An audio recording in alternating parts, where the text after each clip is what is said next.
رسول اللہ صلی اللہ علیہ وسلم نے فرمایا جمعہ کے دن اور جمعے کی رات کو کثرت سے مجھ پر درود پڑھا کرو، بس جو آدمی مجھ پر ایک دفعہ درود بھیجے گا اللہ اس پر 10 رحمتیں نازل کرے گا۔ اللہم صلی علی محمد۔ رسول اللہ صلی اللہ علیہ وسلم نے فرمایا تمہارے افضل دنوں میں سے جمعے کا دن ہے، اسی دن آدم علیہ السلام پیدا کیے گئے، اسی دن ان کی روح قبض کی گئی، اسی دن سور پھونکا جائے گا اور اس دن سب لوگ بے ہوش ہوں گے، اس لیے اس دن مجھ پر کثرت سے درود بھیجا کرو کیونکہ تمہارا درود مجھ پر پیش کیا جاتا ہے۔ کہتے ہیں لوگوں نے پوچھا یا رسول اللہ ہمارا درود آپ پر کس طرح پیش کیا جائے گا جبکہ آپ کا جسم بوسیدہ ہو چکا ہوگا؟ تو آپ نے فرمایا بے شک اللہ عز و جل نے انبیاء کے جسموں کو زمین پر حرام کر دیا ہے، یعنی فرشتوں کے ذریعے آپ تک درود پہنچایا جاتا ہے۔ انبیاء کے جسموں کو مٹی نہیں کھاتی، صحیح سلامت ہوتے ہیں ان کے جسم۔ سورۃ الکہف پڑھنا، نبی صلی اللہ علیہ وسلم نے فرمایا جو شخص جمعہ کے دن سورۃ الکہف پڑھتا ہے تو اس کے لیے دوسرے جمعے تک نور روشن رہتا ہے۔ غسل کرنا، ہر بالغ پر جمعہ کے لیے جانا ضروری ہے اور ہر وہ شخص جس پر جمعہ کے لیے جانا ضروری ہے اس پر غسل ہے، یعنی اس کو لازمی غسل کرنا چاہیے، نہ ہی کہ کوئی مجبوری ہو۔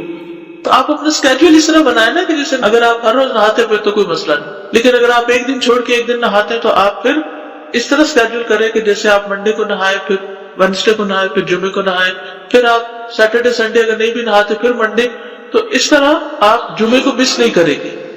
یہ نہیں کہ جمعرات کو نہا کے جمعہ کو چھوڑ دیا یا جمعہ چھوڑ کے ہفتے کو نہائے، ایسا نہیں کرنا چاہیے۔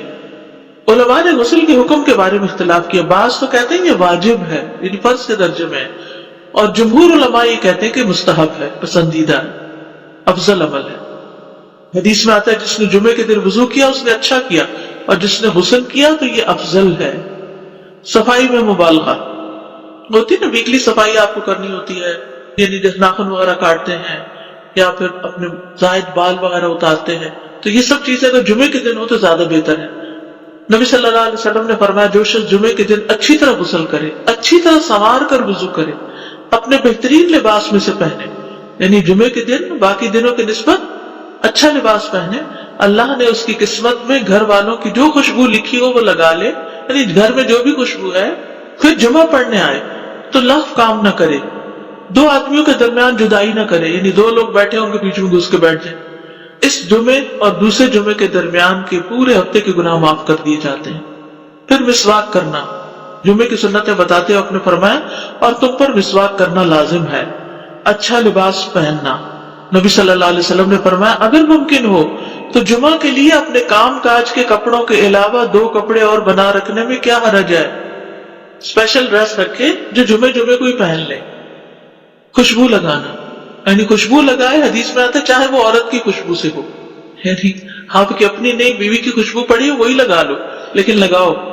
تیل لگانا، جو شخص جمعہ کے دن غسل کرے اور جس قدر ممکن ہو پاکیزگی حاصل کرے اور اپنے تیل میں سے تیل لگائے یا اپنے گھر کی خوشبو میں سے خوشبو لگائے، پھر نکلے کہ 2 آدمیوں کے درمیان تفریق نہ کرے، جتنے مقدرہ نماز پڑھ لے اور جب امام بات کرے تو خاموش رہے، اس جمعے سے لے کر دوسرے جمعے تک اس کے گناہ بخش دیے جاتے ہیں۔ جمعہ کا وقت، سورج ڈھلتے ہی جمعہ پڑھنا، سورج ڈھلتے ہی جمعہ پڑھنا، اول وقت جمعہ پڑھنا، بہت لیٹ نہیں کرنا چاہیے۔ ایاس بن سلمہ بن عقبہ اپنے والد سے روایت کرتے ہیں، انہوں نے کہا کہ ہم رسول اللہ صلی اللہ علیہ وسلم کے ساتھ جمعے کی نماز پڑھ کر واپس لوٹتے تھے تو دیواروں کا سایہ اتنا نہیں ہوتا تھا کہ ان سے اپنے آپ کو سایہ مہیا کیا جا سکے، یعنی ابھی سورج بہت تھوڑا ڈھلا ہوتا تھا۔ ہاں گرمی کی شدت میں تاخیر کی اجازت ہے۔ مسجد میں داخلہ، مسجد کی طرف جلدی نکلنا، تحیت المسجد ادا کرنا۔ عمرو بن دینار کہتے ہیں انہوں نے جابر رضی اللہ عنہ کو کہتے ہوئے سنا کہ ایک شخص جمعہ کے دن مسجد میں داخل ہوا اس حال میں کہ نبی صلی اللہ علیہ وسلم خطبہ دے رہے تھے، تو آپ نے فرمایا کیا تم نے نماز پڑھی؟ اس نے کہا نہیں، تو آپ نے فرمایا کھڑے ہو 2 رکعتیں پڑھو۔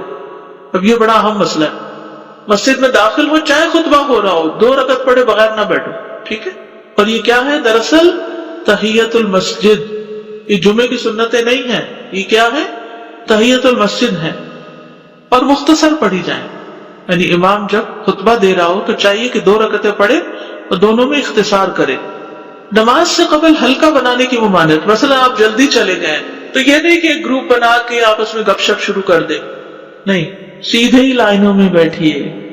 انتظار کا وقت کیسے گزاریں گے؟ نفل پڑھ کے بیٹھ کے ذکر اذکار کریں قبلے کی طرف رخ کر کے لائنوں میں بیٹھیں، حلقہ نہیں بنائیں، بیٹھ کے خرید و فروخت نہیں کریں، تاخیر سے آنے پہ گردنیں پھیلان کے نہ آگے جائیں۔ رسول اللہ صلی اللہ علیہ وسلم نے فرمایا ٹیک لگا کے مت کھاؤ، یہ عام ایک ادب بتایا، اس طرح ٹیک لگا کے نہیں کھاؤ، کھانے کے وقت سیدھے ہو جاؤ۔ چھنے ہوئے آٹے کی روٹی نہ کھاؤ، میدا۔ مسجد میں کوئی جگہ مقرر نہ کرو کہ یہ میری جگہ ہے، آپ کیوں آج یہاں کھڑی ہوگی، کہ تم اسی میں ہی نماز پڑھو۔ کچھ لوگ ہوتے ہیں نا آ کے مخصوص جگہ ہی پڑھتے ہیں، اگر کوئی اور وہاں ڈسٹرب ہو جاتے ہیں۔ اور جمعہ کے دن لوگوں کی گردنیں نہ پھلانگو، ورنہ اللہ تمہیں قیامت کے دن لوگوں کے لیے پل بنا دے گا۔ کیونکہ بہت اذیت کی بات ہے نا، بیٹھے ہیں لوگ باقاعدہ بعض اوقات کندھوں پہ ہاتھ رکھ کے اس کو تنگ کر اس کو تنگ کر، تو یہ نہیں کرنا چاہیے۔ اگر آپ کو اٹھنا بھی پڑ گیا بیچ میں تو واپسی پہ پیچھے کھڑے ہو جائیے، اگلی لائن مل جائے گی۔ جی یہ تو بہت ضروری بات آپ نے کی کہ جب لوگ مسجد آئے تو پہلی صف میں بیٹھے، یہ نہیں پہلی چھوڑ کے آخری میں بیٹھ جائیں اور پھر لوگ ان کی گردنیں پلانگتے رہیں، دوسروں کے لیے فتنہ بننا۔ جابر بن عبداللہ رضی اللہ عنہ سے روایت ہے کہ جمعے کے دن رسول اللہ صلی اللہ علیہ وسلم خطبہ ارشاد فرما رہے تھے کہ ایک آدمی مسجد میں داخل ہوا، وہ قریب آ کر بیٹھنے کے لیے لوگوں کے اوپر سے گزرنے لگا۔ رسول اللہ صلی اللہ علیہ وسلم نے فرمایا بیٹھ جاؤ، تحقیق تم نے لوگوں کو تکلیف پہنچائی اور دیر سے آئے۔ یہ عربی کے الفاظ بڑے خوبصورت ہیں، اجلس فقد آذیت و آنیت، کتنی جامع زبان ہے یہ۔ اجلس فقد آذیت، تو نے اذیت دی، و آنیت، اور دیر سے آئے، ہاں؟ تو اس سے منع کیا۔ کسی کو اس کی جگہ سے نہ اٹھانا۔ جابر رضی اللہ عنہ نبی صلی اللہ علیہ وسلم سے روایت کرتے ہیں، آپ نے فرمایا تم میں سے کوئی شخص جمعہ کے دن اپنے بھائی کو کھڑا نہ کرے کہ پھر دوسری طرف سے آ کر اس کی جگہ پہ خود بیٹھ جائے، بلکہ جو آئے وہ کہے جگہ کشادہ کرو، ہمارے لیے بھی جگہ بناؤ، یہ کہے۔ خطبہ جمعہ اور اس کے آداب۔ خطبہ جمعہ کی اہمیت، جب اذان ہو جائے تو کیا کرے انسان؟ مسجد کی طرف دوڑ پڑے۔ تو مسجد میں جماعت تو نہیں ہو رہی ہوگی، پہلے کیا ہو رہا ہوگا؟ خطبہ ہو رہا ہوگا۔ امام کے خطبے سے پہلے سلام کرنا۔ نبی صلی اللہ علیہ وسلم جب منبر پر چڑھتے تو حاضرین کو السلام علیکم کہتے۔ امام کا کھڑے ہو کر خطبہ دینا۔ رسول اللہ صلی اللہ علیہ وسلم کھڑے ہو کر خطبہ دیتے، پھر بیٹھ جاتے، پھر کھڑے ہوتے اور کھڑے ہو کر خطبہ دیتے، یعنی بیچ میں تھوڑا سا بیٹھ بھی جاتے تھے۔ جس نے تمہیں یہ خبر دی کہ آپ بیٹھ کر خطبہ دیتے تھے تو تحقیق اس نے جھوٹ بولا۔ بس یقیناً اللہ کی قسم میں نے آپ کے ساتھ 2000 سے زائد نمازیں پڑھی ہیں، یعنی جن میں بہت سے جمعے بھی آئے ہیں، تو ایسا کچھ نہیں۔ امام کو 2 خطبے دینا، یعنی کھڑے تھے پہلے، پھر ذرا بیٹھ گئے، پھر دوسری دفعہ اٹھے، تو یہ 2 خطبے ہو گئے۔ مختصر خطبہ دینا۔ آپ کے خطبات چند کلمات ہوا کرتے تھے، بہت لمبی تقریریں نہیں، آپ کا خطبہ درمیانہ ہوتا تھا۔ نبی صلی اللہ علیہ وسلم نے فرمایا آدمی کا نماز کو لمبا کرنا اور خطبے کو مختصر کرنا اس کی سمجھداری کی علامت ہے۔ بس نماز لمبی کرو، خطبہ مختصر کرو، کیونکہ بعض بیان جادو جیسا اثر رکھتے ہیں، یعنی تھوڑے بھی بات کرو گے تو دل میں چلی جائے گی۔ نماز پہ زیادہ توجہ۔ نبی صلی اللہ علیہ وسلم کا خطبے میں سورۃ قاف پڑھنا۔ حارثہ بن نعمان کی بیٹی سے روایت ہے، کہتی ہے کہ میں نے سورۃ قاف رسول اللہ صلی اللہ علیہ وسلم سے سن کر حفظ کر لی۔ آپ ہر جمعے کو خطبے میں پڑھا کرتے تھے۔ سامعین کا امام کی طرف رخ کرنا، یعنی جمعے کے دن یہ نہیں کہ آپ کرسی لگا کے کسی اور طرف منہ کر کے بیٹھ جائیں اور جب جماعت ہو تو پھر صف میں کھڑے، نہیں، آپ صف میں بیٹھے ہو، کس طرف منہ ہو؟ قبلہ رخ ہو، امام سامنے ہی ہوگا نا قبلے کی طرف۔ ایک صحابی کہتے کہ جب آپ ممبر پہ چڑھتے تو ہم اپنے چہروں کے ساتھ آپ کی طرف متوجہ ہوتے، ادھر ادھر نہیں دیکھتے تھے خطبے کے دوران۔ امام کے قریب بیٹھنا۔ اللہ کے نبی صلی اللہ علیہ وسلم نے فرمایا ذکر میں حاضر ہوا کرو، یعنی خطبہ میں، اور امام کے قریب بیٹھا کرو، بے شک آدمی دور ہوتا رہتا ہے حتیٰ کہ وہ جنت میں بھی پیچھے ہی ہوگا اگرچہ وہ اس میں داخل بھی ہو جائے۔ یہ تاخیر کی اتنی مذمت ہے۔ خاموشی سے خطبہ سننا، یعنی بات نہیں کرنی چاہیے، کوئی اہم بات بھی نہیں پوچھنی چاہیے۔ ابن مسعود سے روایت ہے کہ انہوں نے ابی ابن کعب سے قرآن کی کسی آیت کے بارے میں سوال کیا جبکہ اللہ کے نبی خطبہ دے رہے تھے، تو انہوں نے اعراض کیا اور کوئی جواب نہ دیا۔ پھر جب آپ نے نماز پڑھائی تو ابی کہنے لگے تمہارا جمعہ ہی نہیں ہوا۔ تو ابن مسعود نے رسول اللہ صلی اللہ علیہ وسلم سے پوچھا تو آپ نے فرمایا ابی نے سچ کہا، کوئی بات کرنے کی اجازت نہیں، یہ کہنے کی بھی کہ چپ ہو جاؤ یہ بھی اجازت نہیں۔ عبداللہ بن مسعود کہتے کہ جب امام جمعہ کے لیے آ گیا پھر تمہارا اپنے ساتھی سے یہ کہنا کہ خاموش رہو لغویت کے لیے کافی ہے، یہ بھی لغو بات ہے۔ کوئی لغو حرکت نہ کرنا، کنکریوں سے نہ کھیلنا، فون سے نہیں کھیلنا، میسیجز چیک نہیں کرنا، انگلیوں میں انگلیاں ڈال کے پٹاخے نہیں بجانا، گوٹ مار کے نہیں بیٹھنا. گوٹ مار کے کیسے بیٹھتے ہیں؟ گھٹنے اوپر کر کے اور یوں ایسے گھٹنوں کے گرد ہاتھ ڈال کے. کئی دفعہ ایسے نظر آتا ہے کہ خطبے میں لوگ اس طرح بیٹھے ہوتے ہیں کیونکہ پتہ نہیں ہے. یعنی آپ چوکڑی مار سکتے ہیں. آپ سب سے افضل پوزیشن تو یہ ہے کہ جیسے نماز کے اتحیات میں بیٹھتے ہیں، لیکن کچھ لوگ اس طرح بیٹھ نہیں سکتے، چلے کرسی میں بیٹھ جائیں. اگر کرسی نہیں ہے، نیچے بیٹھے ہیں، تو چوکڑی مار کے بیٹھ جائیں، وہ ٹانگیں اس طرح پیٹ کے ساتھ لگا کے گھٹنوں پہ ہاتھ کو بل دے کے اس طرح نہیں بیٹھے. اگر مجبوری ہے تو وہ اور بات ہے، لیکن یہ کہ بلا وجہ نہیں کرنا چاہیے کیونکہ ادب کے خلاف ہے. اونگ آنے پر جگہ بدلنا. نبی صلی اللہ علیہ وسلم نے فرمایا اگر جمعہ کے دن کسی کو مسجد میں اونگ آنے لگے تو اپنی اس جگہ کو دوسری جگہ سے بدل لے. کہ بعض اوقات ایسا ہوتا ہے نا، خطبے کے وقت بڑی سکینت ہوتی ہے اور آخری خطبہ تو آپ نیند میں ہی سنتے ہیں. نماز جمعہ کی رکعت 2 رکعت ہے فرض بس. جمعہ کی نماز 2 رکعتیں ہیں اور ان دونوں میں قرات ہوتی ہے. نبی صلی اللہ علیہ وسلم جمعے میں سبح اسم ربک الاعلی اور هل اتاک حدیث الغاشیہ پڑھتے. کبھی جمعہ اور عید کٹھے ہو جاتے تب بھی دونوں نمازوں میں یہی سورت پڑھتے تھے. ٹھیک ہے. اسی طرح صبح کی نماز میں جمعے کے دن الف لام میم التنزیل اور هل اتى علی الانسان کی قرات کرتے اور نماز جمعہ میں سورۃ الجمعہ اور منافقین کی تلاوت کرتے. یعنی یہ بھی ملتا ہے. فرض کے بعد 2 رکعت پڑھنا. عبداللہ بن عمر سے روایت ہے انہوں نے رسول اللہ صلی اللہ علیہ وسلم کی نفل نماز کو بیان کیا اور کہا کہ آپ جمعے کے بعد کوئی نفل نماز نہیں پڑھتے تھے حتیٰ کہ واپس تشریف لے جاتے پھر اپنے گھر میں 2 رکعت پڑھتے تھے. اب جو لوگ گھر نہیں جاتے تو پھر وہیں پر وہ پڑھ لیتے ہیں، ورنہ آپ صلی اللہ علیہ وسلم اپنی سنتیں وغیرہ گھر میں پڑھتے تھے. اور اسی طرح 4 بھی پڑھی جا سکتی، 2 بھی ہیں 4 بھی ہیں. آپ صلی اللہ علیہ وسلم نے فرمایا جب تم میں سے کوئی جمعہ پڑھ چکے تو اس کے بعد 4 رکعتیں پڑھے. یہ آپ کا حکم ہے. تو جب آپ کا 2 چیزیں ہوتی ہیں سمجھنے کے لیے، ایک آپ کا فعل ہوتا ہے اور ایک آپ کا حکم ہوتا ہے. تو ہمارے لیے کیا ہے؟ جو آپ کا حکم ہو. جمعے کے بعد کوئی اور نماز پڑھنے سے پہلے گفتگو کرنا، یعنی سنت پڑھنے سے پہلے گفتگو کرنا.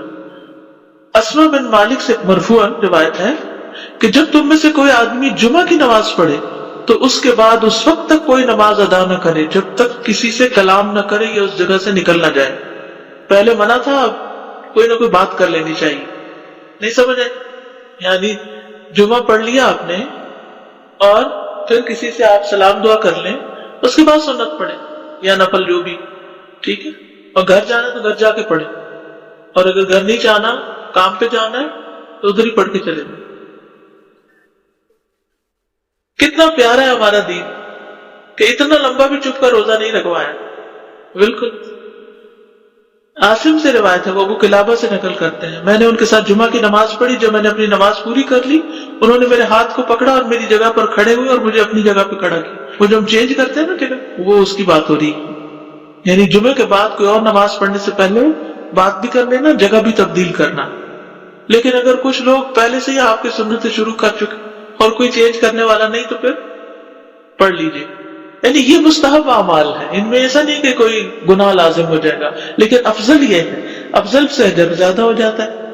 جمعہ کے دیگر احکام. 1 رکعت پانے پر بھی جمعہ ادا ہو جاتا ہے. یعنی اگر کسی کو رش مل گیا، پارکنگ نہیں ملی اور 1 رکعت میں بھی پہنچ گیا تو جمعہ ہو گیا. امام سے دعا کا کہنا. انس کہتے ہیں کہ ایک سال نبی صلی اللہ علیہ وسلم کے عہد میں لوگ قحط میں مبتلا ہوئے. جمعہ کے دن میں نبی صلی اللہ علیہ وسلم کے خطبہ پڑھنے کے دوران میں ایک اعرابی کھڑا ہو گیا. کہا یا رسول اللہ، مال تباہ ہو گئے، بچے بھوکے مرنے لگے، اس لیے آپ اللہ سے ہمارے حق میں دعا کیجیے. آپ نے اپنے دونوں ہاتھ اٹھائے. اس وقت آسمان پر بادل کا ایک ٹکڑا بھی نہیں تھا. قسم اس ذات کی جس کے ہاتھ میں میری جان، آپ نے ہاتھ اٹھائے بھی نہیں تھے کہ پہاڑوں کی طرح بادل کے بڑے بڑے ٹکڑے امڑ آئے. یہ معجزہ ہے آپ کا. آپ کی دعا قبول ہو گئی. پھر آپ ممبر سے ابھی اترے نہیں تھے کہ میں نے آپ کی داڑھی پر بارش کے قطروں کو ٹپکتے ہوئے دیکھا. اس دن خوب بارش ہوئی. پھر دوسرے دن، تیسرے، چوتھے، حتیٰ کہ دوسرے جمعے تک سلسلہ جاری رہا. دوسرے جمعے وہی عربی یا کوئی اور کھڑا ہو گیا اور کہا یا رسول اللہ، چھتیں گر گئی، مال ڈوب گیا، اس لیے آپ ہمارے لیے اللہ سے دعا کیجیے. چنانچہ آپ نے اپنے دونوں ہاتھ اٹھائے اور فرمایا اے میرے اللہ، ہمارے ارد گرد برسا، ہم پر نہ برسا. اور بدلی کے جس طرف اشارہ کرتے وہ بدلی ہٹتی جاتی اور مدینہ ایک حوض کی طرح ہو گیا. وادی کنات 1 مہینے تک بہتا رہا. جو شخص بھی کسی علاقے سے آتا تو اس پر بارش کا حال بیان کرتا. جیسے ہوتا ہے نا کوئی فلڈ آ جائے، کچھ ہریکن، تو پھر ہر کوئی موضوع گفتگو ہو جاتا ہے. جمعہ کے بعد قیلولہ کرنا. انس کہتے ہیں کہ ہم لوگ جمعہ کے دن سویرے نکلتے اور جمعہ کی نماز کے بعد قیلولہ کرتے تھے، جمعہ کے بعد کھانا کھانا. سہل کہتے ہیں کہ ہم نہ تو قیلولہ کرتے نہ دوپہر کا کھانا کھاتے مگر جمعے کے بعد. لنچ کب ہے؟ جمعے کے بعد. جمعے کو قیام و سیام کے لیے خاص کرنے کی ممانعت ہے، یعنی اس دن کی رات کو شب جمعہ منانا کہ اس رات پوری عبادت کریں گے، یہ سنت سے ثابت نہیں. ٹھیک ہے. اور دن کو روزے کے لیے خاص کرنا یہ بھی سنت سے ثابت نہیں، الا ہی کہ کوئی معمول کا روزہ رکھتا ہے، ایام 20 کا روزہ ہے تو وہ اور بات ہے. ابو ہریرہ سے روایت ہے کہ میں نے رسول اللہ صلی اللہ علیہ وسلم کو فرماتے ہوئے سنا، تم میں سے کوئی شخص جمعہ کے دن روزہ نہ رکھے مگر یہ کہ اس کے ایک دن پہلے یا اس کے بعد کا دن ملا کر روزہ رکھے. جمعہ کے دن خرید و فروخت کی ممانعت ہے. جمعہ کے دن جب نماز کے لیے پکارا جائے تو اس وقت اللہ نے خرید و فروخت سے منع کیا ہے. وَذَرُوا الْبَيْعَ، اس دن کاروبار حرام ہے. اور یہ جمعے کی دوسری اذان کے ساتھ تعلق رکھتا ہے، یعنی صبح کام کر سکتے ہیں لیکن اذان ہوتے ہی چھوڑ دیں، اور جب پھر جمعہ سے فارغ ہو جائے تو دوبارہ دکان پہ جا کے بیٹھ جائیں. جابر بن عبداللہ کہتے ہیں کہ نبی صلی اللہ علیہ وسلم جمعہ کے دن خطبہ ارشاد فرما رہے تھے کہ مدینہ میں ایک تجارتی قافلہ آیا. رسول اللہ صلی اللہ علیہ وسلم کے صحابہ اس کی طرف لپک پڑے اور آپ کے پاس مسجد میں صرف 12 آدمی بچے. تو رسول اللہ صلی اللہ علیہ وسلم نے یہ صورت دیکھ کر فرمایا، اس ذات کی قسم جس کے ہاتھ میں میری جان، اگر تم سارے کے سارے چلے جاتے اور کوئی بھی باقی نہ بچتا تو اس وادی میں آگ بہہ پڑتی ہے. اتنا بڑا جرم نہیں. پھر یہ آیت نازل ہوئی، وَإِذَا رَأَوْا تِجَارَةً أَوْ لَهْوًا انفضوا إِلَيْهَا وَتَرَكُوكَ قَائِمًا، جب وہ کوئی سودا بکتا دیکھیں یا کوئی تماشا نظر آ جائے تو اس کی طرف دوڑ جاتے ہیں اور آپ کو کھڑا ہی چھوڑ دیتے ہیں. راوی کہتے ہیں جو 12 آدمی رسول اللہ صلی اللہ علیہ وسلم کے ساتھ رہے ان میں ابو بکر اور عمر رضی اللہ عنہ بھی شامل تھے. جمعے کے دن قبولیت کی گھڑی ہوتی ہے، اس وقت اللہ سے بھلائی مانگنی چاہیے. رسول اللہ صلی اللہ علیہ وسلم نے فرمایا، جمعے کے دن میں ایک گھڑی ایسی ہے کہ کوئی مسلمان اللہ سے کسی خیر کا سوال کرتے ہوئے اس کی موافقت نہیں کرتا مگر اللہ اسے وہی خیر عطا کر دیتا ہے. فرمایا یہ ایک چھوٹی سی گھڑی تھوڑی دیر کے لیے ہوتی ہے اور یہ ہر جمعے کو ہوتی ہے. ٹھیک ہے. اور خصوصاً نماز میں بھی اگر کوئی دعا کر رہا ہوتا ہے نا انسان تو وہ بھی قبول ہو جاتی ہے. نماز میں دعا کہاں ہوتی ہے؟ شروع میں ہوتی ہے، رکوع میں ہوتی ہے، سجدے میں ہوتی ہے، تشہد میں ہوتی ہیں. تو اگر جمعہ پڑھ رہے ہیں اور بیچ میں دعائیں آ گئی ہیں تو ہو سکتا ہے وہی گھڑی آ گئی ہو اور آپ کی دعا قبول ہو جائے. اور یہ تورات میں بھی اس کا ذکر تھا. ابو ہریرہ رضی اللہ عنہ کہتے ہیں کہ رسول اللہ صلی اللہ علیہ وسلم نے فرمایا، بہترین دن جس میں سورج طلوع ہوتا ہے جمعہ کا دن ہے. اس دن میں ایک گھڑی ایسی ہے کہ نماز کی حالت میں اگر کوئی مسلمان بندہ اللہ عز و جل سے کچھ طلب کرے تو وہ اس کو ضرور دیتا ہے. کعب نے کہا ایسا سال میں ایک مرتبہ ہوتا ہے؟ تو میں نے کہا نہیں بلکہ ہر جمعہ کو ہوتا ہے. کہتے ہیں پھر کعب نے تورات پڑھی تو کہا نبی صلی اللہ علیہ وسلم نے سچ فرمایا. ابو ہریرہ رضی اللہ عنہ کہتے ہیں کہ میں بعد میں عبداللہ بن سلام سے ملا اور ان سے اپنی اور کعب کی مجلس کا بتایا تو عبداللہ بن سلام رضی اللہ عنہ نے کہا میں جانتا ہوں وہ گھڑی کب آتی ہے. ابو ہریرہ نے کہا مجھے بھی بتائیے. انہوں نے کہا وہ جمعہ کے دن میں آخری گھڑی ہے. میں نے کہا یہ جمعے کے دن کی آخری گھڑی کیسے ہو سکتی ہے؟ حالانکہ رسول اللہ صلی اللہ علیہ وسلم نے فرمایا جو مسلمان بندہ اس کو نماز پڑھتے ہوئے پائے، اس وقت میں کوئی نماز نہیں پڑھی جاتی. تو عبداللہ بن سلام نے کہا کہ یا رسول اللہ صلی اللہ علیہ وسلم نے یہ نہیں فرمایا جو شخص نماز کے انتظار میں بیٹھا رہے وہ گویا نماز ہی کی حالت میں ہے حتیٰ کہ نماز پڑھ لے؟ کہتے ہیں میں نے کہا ہاں. تو انہوں نے کہا بس یہی ہے، یعنی اس وقت کیا کرنا چاہیے؟ آخری گھڑی میں وضو وغیرہ کر کے مغرب کی نماز کے انتظار میں بیٹھ کے دعائیں کریں، آذان ہو تو نماز پڑھ لیں. عصر کے بعد سے مغرب تک کا وقت ہے. انس بن مالک سے روایت ہے کہ نبی صلی اللہ علیہ وسلم نے فرمایا جمعہ کے دن اس گھڑی کو جس میں دعا کی قبولیت کی امید کی جاتی ہے عصر سے لے کر سورج ڈوبنے تک کے درمیان تلاش کرو اور دن کی آخری گھڑی ہے. تو اللہ سبحانہ وتعالی ہمیں اس دن کی برکتوں سے فائدہ اٹھانے کی توفیق